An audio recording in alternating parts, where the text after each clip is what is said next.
I'm gonna go hike in the rain today.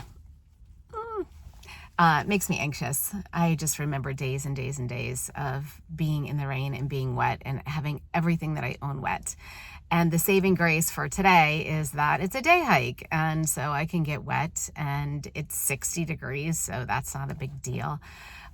But it's funny when you have options, how decisions can be a struggle. So this morning it was what raincoat to wear because I have two, and really on trail I wouldn't have even had that choice. I am glad to be pushing through this obstacle, this block that I've had about being outside for an extended period of time in bad weather, not wanting to do it, and today actually feeling excited about it, which is weird that I'm excited to go hike in the rain.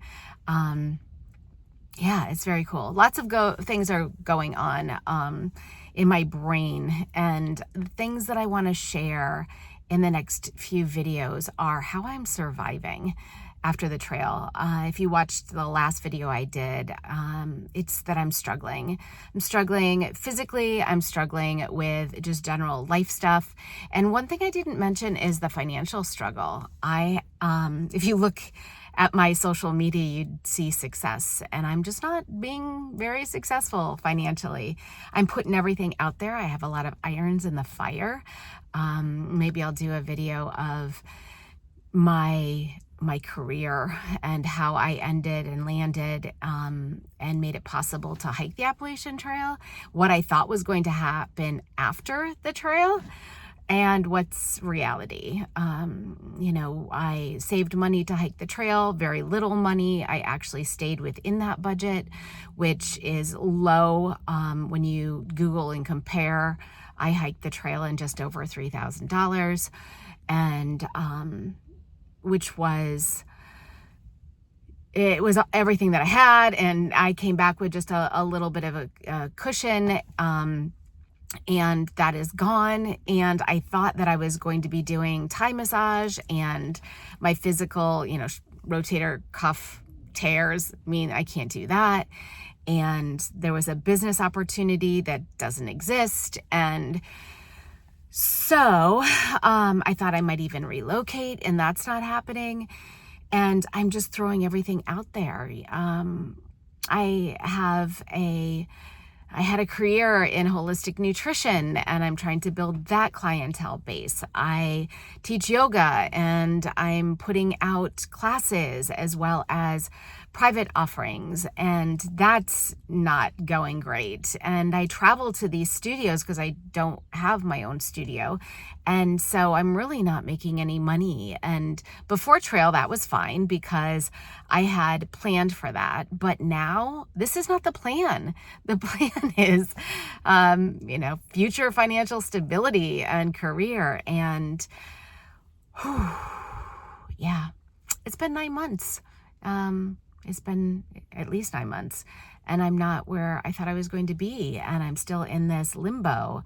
And yet life is limbo, isn't it? I was having a conversation with someone a few days ago, and they said, specific to dying. It was actually, I went to a death cafe, and so it's just a place to talk about death. And I think we're afraid of that, and afraid of those conversations that are uncomfortable. But one woman shared that death is the unknown.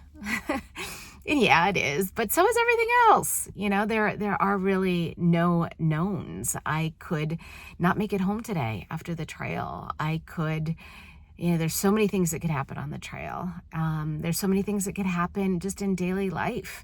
I'm in my mid-50s, who knows? We just don't know anything, truthfully. And we think we do. And I think that for me, the acceptance that I don't know is where that sense of ease comes in, and that trust and faith that it's all going to work out. I just don't know how. And then if I can take the part of me that loves adventure, right? It loves that. That's why I hiked the AT. I knew that I didn't know, and that was fun and exciting. And now that I'm in real life and I still don't know, for some reason that's not translating. And I want to let my energy go towards that, like being okay with the fact that this is just an adventure, just like the 2,000-mile hike. Life is an adventure, and I want to have it. And not knowing is okay. It's scary. It's definitely scary, but it's okay. And so here I go.